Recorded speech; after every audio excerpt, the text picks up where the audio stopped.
नमस्कार, सुवर्णाज किचनमध्ये मी सुवर्ण तुमच्या सगळ्यांचे स्वागत करत आहे।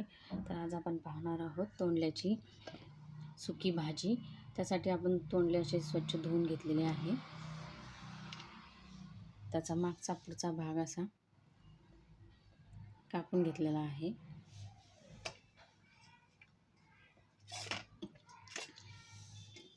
नंतर त्याचे असे काप करून घ्यायचे आहेत, उभे उभे काप करून घ्यायचे आहेत।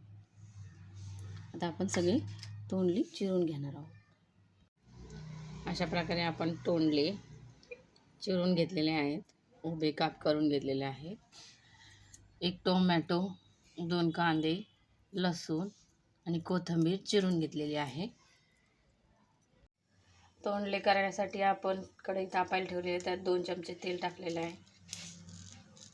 आता तेल गरम झालेलं आहे, आपण त्यात चम्मचभर राई मोहरी टाकून घ्यायची आहे। चम्मचभर जिरे टाकून घ्यायचे। कांदा परतून घ्यायचा।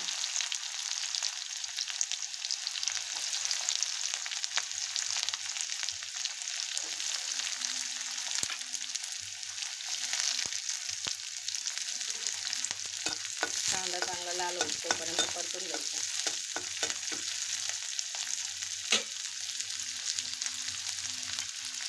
त्यात लसूण पण टाकून घ्यायचा।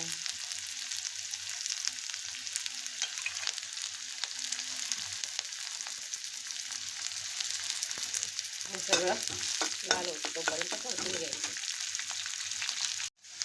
अशा प्रकारे आपला कांदा आणि लसूण लाल करून झालेला आहे।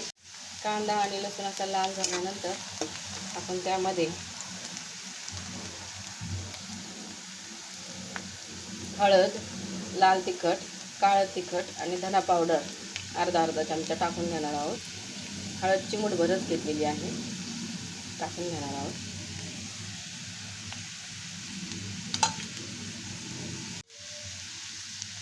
नंतर आपण चिरलेला कांदा टाकून घेणार, टोमॅटो टाकून घेणार आहोत।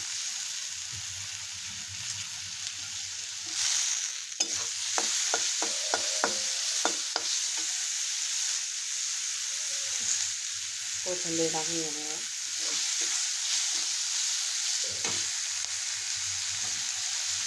चवीप्रमाणे मीठ टाकून घेणार आहोत। थोडा वेळ परतून घेणार आहोत।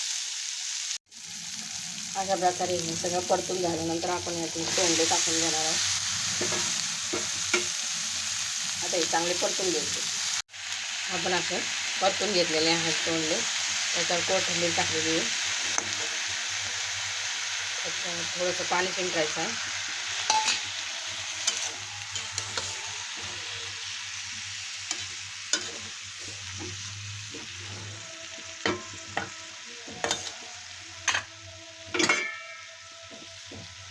त्याच्यावर झाकण ठेवून परतून घ्यायचं।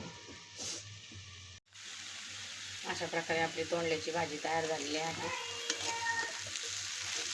तुम्ही पण ही रेसिपी घरी ट्राय करा आणि कमेंटमध्ये नक्की सांगा। तुम्ही ही रेसिपी घरी ट्राय करा आणि कमेंटमध्ये नक्की सांगा की तुम्हाला ही रेसिपी कशी वाटली ते। आणि व्हिडिओला लाईक, शेअर आणि सबस्क्राईब करायला विसरू नका। बाय।